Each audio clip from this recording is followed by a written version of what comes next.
like, do it just because.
Jennifer Dodd was your boss.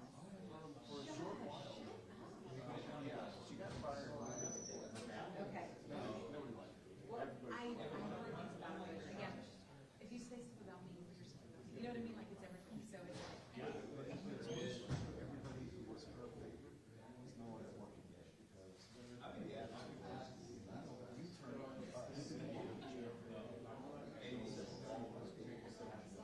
Not ushered out, but it's like whatever.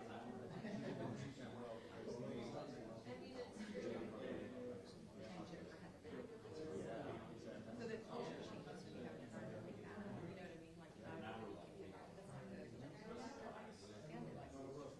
She was very toxic, but what she did was she started getting used to steal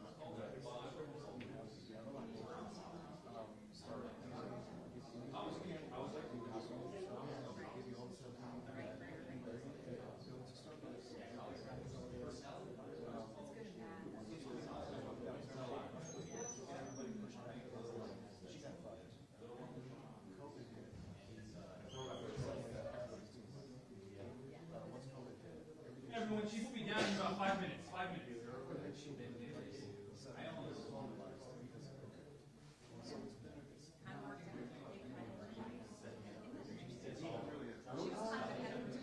Yeah, but nobody's like what's that?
good? Okay.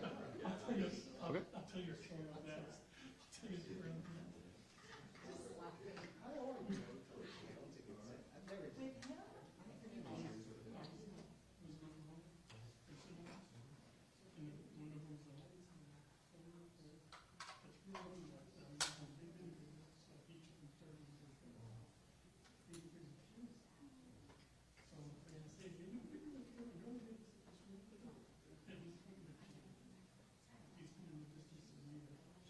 So he sits it up.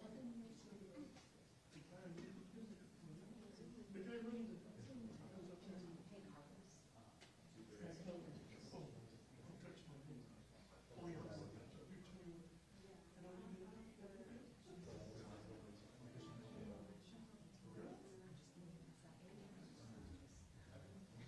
Why did Blake set up for that lunch?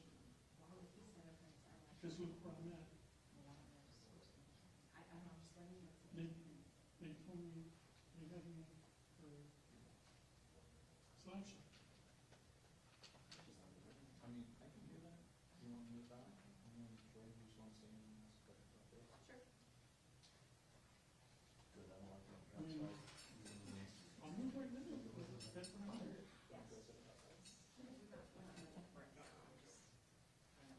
Christine, you think he just writes on the door, right?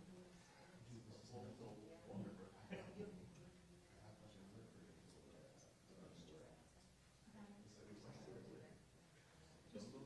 outside the door.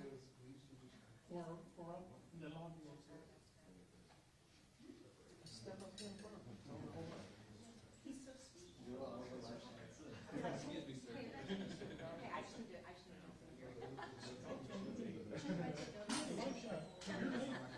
Step up to the podium for just a moment. The live interview.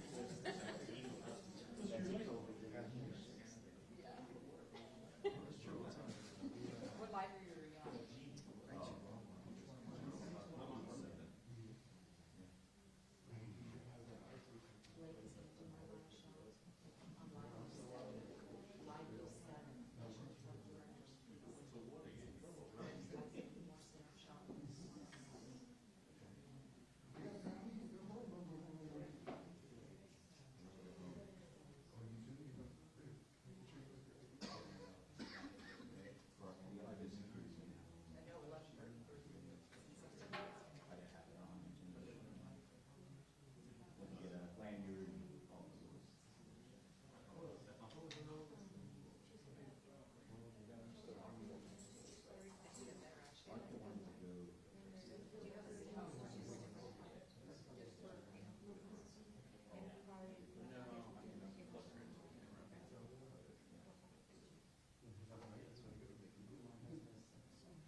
Did they tell everybody why we're here today? No? Okay. This is I just wanted to give you an update on these shootings that happened over the last few days and tell you what we know about them right now, as much as we can tell you. So if you ask me a question that I don't answer, I'll tell you I can't answer that for investigative reasons, not because I'm trying to withhold any information from you, simply because it would hurt the investigation and may cause more harm out in the community if I answer those questions that I shouldn't. So as I say in all, prior to all briefings on the scene, this is preliminary information I'm giving you right now. It's what we know right now that I can talk about, but it's all preliminary. So we believe at this moment that a couple of these shootings may have some nexus. There may be some relationship between them. However, it remains, we believe, a fact that these are all targeted incidents, events. Each of these events was targeted and not random. 5100 Eisenhower on Friday, June 2, at 2:10 p.m. 4 victims, 3 transported in critical condition, 1 later pronounced that person was a 16-year-old. And that stemmed from an incident that occurred at Roosevelt High School weeks prior to the shooting. There was a fight. This was paybacks. And this was not the first attempt to get to the individual that they were targeting. So that's 5100 Eisenhower. 1500 Upland, Saturday, June 3rd, 12:45. 3 victims, 1 DOA, 18 years old, 2 transported in critical condition. And what happened there was unknown suspects arrived at the location. Possible intended target was one of the victims. There was unknown suspects fled the location after the shooting. North Star Mall at the barbershop, Sunday, June 4, 3 p.m. 1 victim, 32 years old, DOA. Surveillance video captured 2 unknown suspects getting dropped off and entering the barbershop. One was described as a black male, thin in build, wearing a black hoodie, light-colored shorts. The other male was wearing a black hoodie and dark-colored pants. And that's what we have on that right now that I can reveal. There's other information that will be useful to us, but again, I can't put that information out right now. Let's go back about a week or so to 102 Future Drive, where a 2-year-old was shot in a drive-by. We have made great progress on that. We continue to track down viable leads, and we do believe that arrests are forthcoming. And that's an update on those shooting events. And I'll take questions if you have them. And remember, if I can't answer, I'm just going to tell you I can't answer that. On the First Star Mall shooting that happened yesterday, you said that surveillance video showed somebody dropping off these 2 suspects and walking in. Have you received any other information that you can give, a car description or anything that we can put out for the public? That was at the barbershop. Yes, yesterday. No. There's no more I can give you on that. We have a lot of information on that we believe is going to be helpful in closing it, but I can't reveal any of it. Chief, a lot of these victims are young, they're teenagers. How can you go about addressing the violence specifically in that age group? That's a good question. It's also a complex answer, and one that I don't have an answer to. There's a lot of issues right now that I think are causing gun violence throughout this country. One of them, obviously, is the access to firearms. It seems that anyone who wants to carry a gun is carrying it, and there are people out there that in the past you may not suspect would be carrying a firearm, but today they sure are. But I can't give you a great answer on that. Chief, on the North Star Mall shooting, do you know how the suspects fled if they were dropped off? I don't know that they were dropped off. I know that they fled. I believe they fled in a vehicle. Fled in a vehicle? Pardon? They fled in a vehicle? They fled in a vehicle. And I do believe they were dropped off as well. Right. So dropped off and then fled in a vehicle. Yes. Okay. Did it wait, I guess, or was it just driving around and waiting? Or It waited. It waited? Yes. Didn't take that long, I bet, the whole going in and out. It took less than 6 seconds. And I think there are 2 barbershops on that end of the mall. Do you know the name of the barbershop where this happened? I don't. Is there any reason to believe that there's gang affiliations involved? Pardon? Is there any reason to believe that there's gang affiliations or I have the answer to that, but I'm not going to give it to you, okay? And you did say that you think that there's a nexus with all of these shootings. No, I said there could be a nexus between two of them. Two of them. And is the North Star Mall one of them? Because what I know is that he's 32. Yeah, I don't want to give that information out. What would you tell the public right now, since we've had so many shootings and this isn't like San Antonio? I mean, what would you say to them, mall shoppers, anybody who's listening about maybe fearing that there's a lot of violence going on? This is all targeted. These are not random mass shootings where somebody's just opening up into a crowd. These are very specific and targeted events.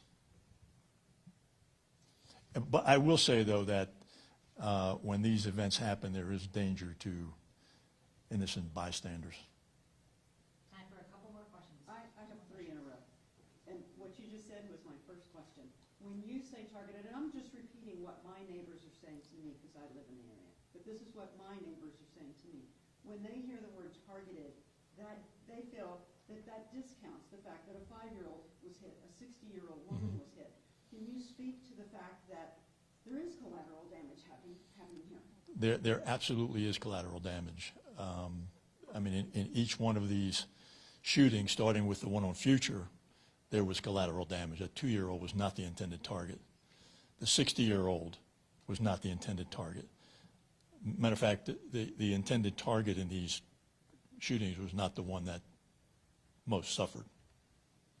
And secondly, community activists have long said to me that we need more to do for the people in this age group who are causing all the problems. And there's a movement afoot among community activists to turn the old W.W. White Elementary into a hub for resources for all of these disassociated nonprofits that are trying to make a difference. Have you heard anything at all about the movement to have a center where young people could go for resources and help and connect to mentors? Have you heard anything about that? I have not.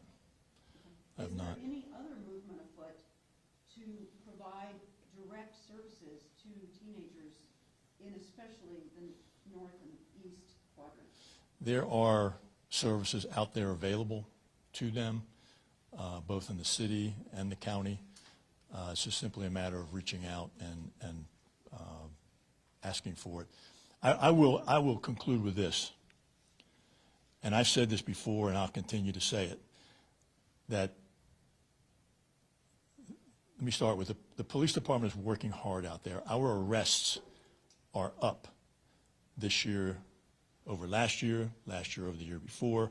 Our arrests are up, and that is to say that we are out there working, putting people in jail where we have probable cause to make an arrest for committing a crime. There has to be accountability. If you commit a crime, you have to be held accountable for it. And there's evidence-based research that shows if you're not, that things will get out of control. And I think in many cases, there are people walking the street who should be in jail. And I will say that again and again and again, and there are other chiefs across this country who agree with me. We've talked about that. Former chief in Washington, D.C., Robert Conti, had a press conference where he said basically the same thing I'm saying right now, that people have to be held accountable, and people who commit violent crime especially need to be put in jail. We so often arrest people who are out on more than one bond. They're out on probation, and they get arrested again, and the probation is not revoked, and there's another bond issued. That is an issue. It's an issue for the police department.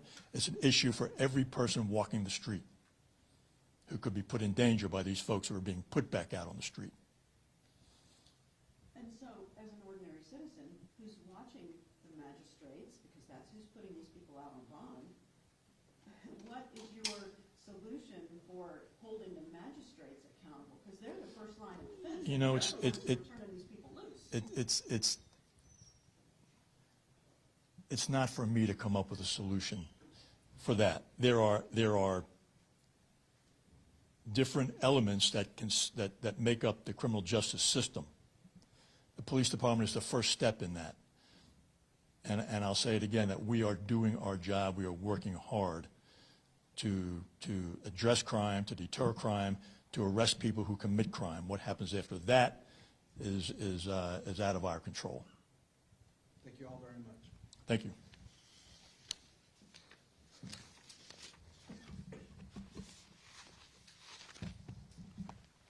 Unless you want to talk about the officer who was smacked in the face at Antioch, is that person okay?